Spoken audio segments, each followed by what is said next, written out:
May I begin by thanking Sister Margaret for inviting me to be part of this weekend. I'm pleased to be with you for this introductory session and regret that I am unable to be with you after this evening. I'm sure that this will be a reflective and informative time for everyone who takes part, and that through prayer together we will find renewed strength in the call that has been given to us to care for our brothers and sisters and for the world that the Lord has given to us. Sister Margaret has asked me to offer a few thoughts by way of introduction. What I have to say may not be very scholarly, but I hope it may be useful in some way. I'd like to begin by saying that all is gift. That is, I suggest, a good foundation for this gathering. All is gift. In his most recent encyclical letter, Fratelli Tutti, Pope Francis draws our attention to the parable of the Good Samaritan and asks the world to think in a new way. He calls people to look upon other peoples as the Samaritan looks at the man who has been mugged and left in the ditch. He calls us to see the value of humanity as the first priority, to ask the right questions, to get our priorities the right way round. Last weekend, I found myself being interviewed by The Tablet about this new encyclical. I spoke a little about the issue of asking the right questions, using the example of the refugee. If I find myself standing before a refugee, what do I say? What might a nation say? Where have you come from? Where are you going? Why are you here? How much will you cost? These questions tend to come before this one.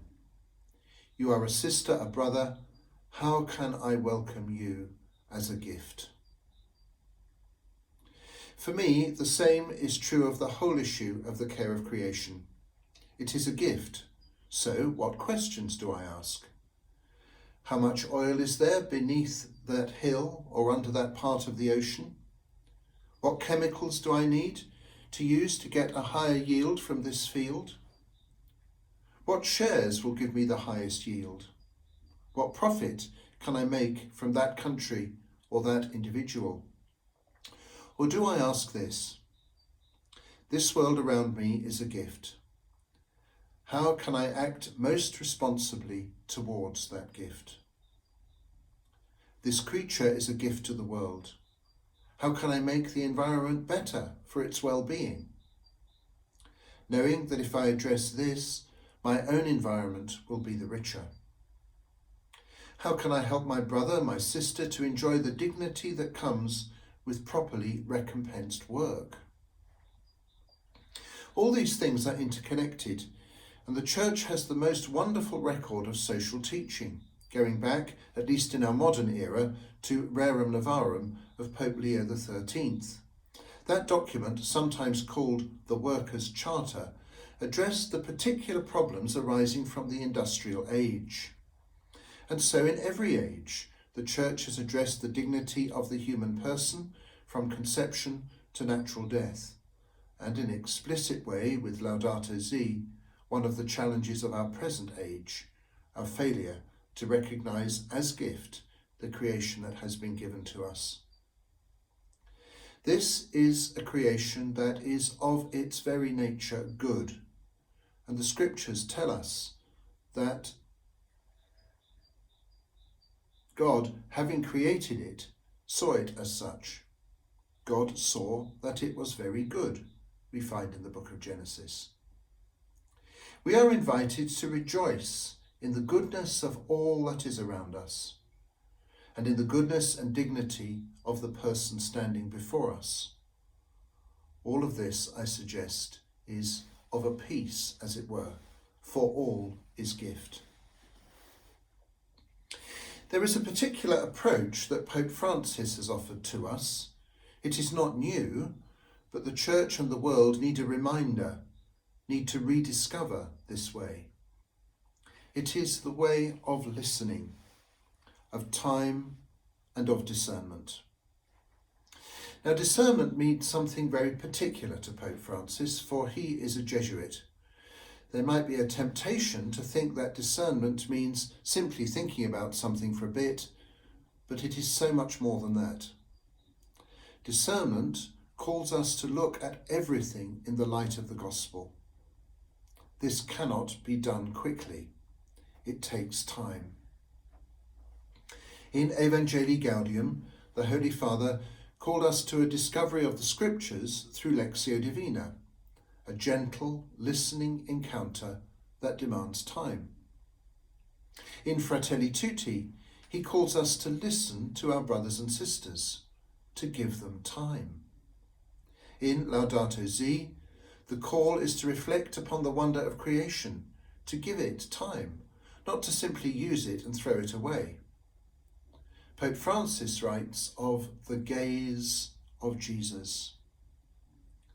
He often stopped to contemplate the beauty sown by his Father and invited his disciples to perceive a divine message in all things, Pope Francis writes in Laudato Si.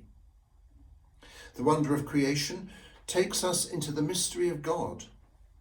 Again, he writes, in the Christian understanding of the world, the destiny of all creation is bound up with the mystery of Christ, present from the beginning. This all takes time. From my perspective, this issue of time is so vital, perhaps because there never seems to be enough of it. Connectedness is important when it comes to the world around us, yet this can be a real difficulty in an increasingly urban world where chickens come from freezers and so many are totally unaware of where it might have been before the freezer, if indeed it was at all before the freezer. Please forgive the trite example, but this goes far deeper than whether or not one decides to give up eating chicken. It is about the gift. It is about giving time to allow ourselves to find some connectedness with the world around us, to see that God is present there. This way of gentle reflection will bring appreciation and understanding. It will bring wonder and awe. It will bring an experience of the world as gift. It is this path that will enable discernment, the formation of a well-informed conscience. This path will bring understanding and, in the final analysis, the right decisions. This takes time. And over these next couple of days, you are giving time to reflect upon the gift. And that awareness of the gift, that is the person, the people, the world, will be a foundation for the right way forward. I have no doubt, over these next couple of days, that many of the themes of Laudato Si will be explored, but without time, how shall we ever appreciate the gift? May the Lord bless you in your response to his call, for that is what it is, to give time. Everything that follows is grounded in our recognition of the gift that God has bestowed upon us.